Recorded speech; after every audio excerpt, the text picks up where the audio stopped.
அந்த விஜய் தேர்தல் வாக்குறுதி பாத்தீங்கன்னா அதான் பாத்துட்டு இருக்கேன், படிக்கிறேன் அப்படியே கேட்டுக்க. சரி. விஜய் வாக்குறுதி 12,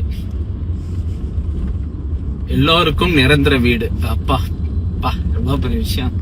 வீட்டுக்கு ஒரு மோட்டார் சைக்கிள், என்ன கேடிஎம் பைக்கா? ஒவ்வொரு வீட்டிலும் கார் இருக்கும் வகையில் பொருளாதார மேம்பாடு. இவர் சென்ட்ரல் கவர்மெண்ட் பாரு, இவர் வந்தா எல்லாமே இது பண்றாரு. சென்ட்ரல் கவர்மெண்ட் மோடி பிரைம் மினிஸ்டரா இருக்கிறார் பாரு இவரு. ஒவ்வொருவரும் குறைந்தபட்சம் பட்டப்படிப்பு இது கலைஞர் பீரியட்லயே கொண்டு வந்துட்டாங்க.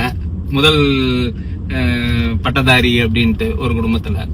வீட்டில் குறைந்தபட்சம் ஒருவருக்கு நிரந்தர வருமானம். எப்படி மாசான மணி ஆர்டர் விடுவாரா?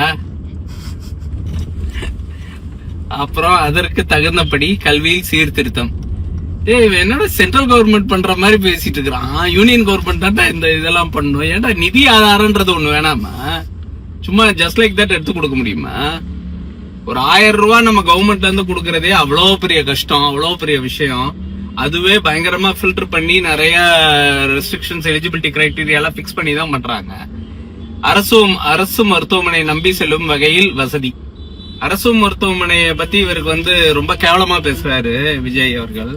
அவர் போய் நார்த் பீகார் இந்த மாதிரி ஊர்ல எல்லாம் போய் ஒரு கவர்மெண்ட் ஹாஸ்பிட்டல் எப்படி இருக்கு, தமிழ்நாட்டுல உள்ள கவர்மெண்ட் ஹாஸ்பிட்டல் எவ்வளவு ஸ்டாண்டர்டா இருக்கு அப்படின்றத போய் அவர் தெரிஞ்சுக்கணும். இவர் எங்க போய் அந்த ஹாஸ்பிட்டல் பார்க்க போறாரு? இவருக்கு பத்தி ஒண்ணுமே தெரியாம யாரோ எழுதி கொடுக்கறது அப்படியே படிக்கிறார். பருவமழையில் எதுவும் பாதிக்காமல் இருக்கும் வகையில் மேம்பாடு. கரெக்ட்.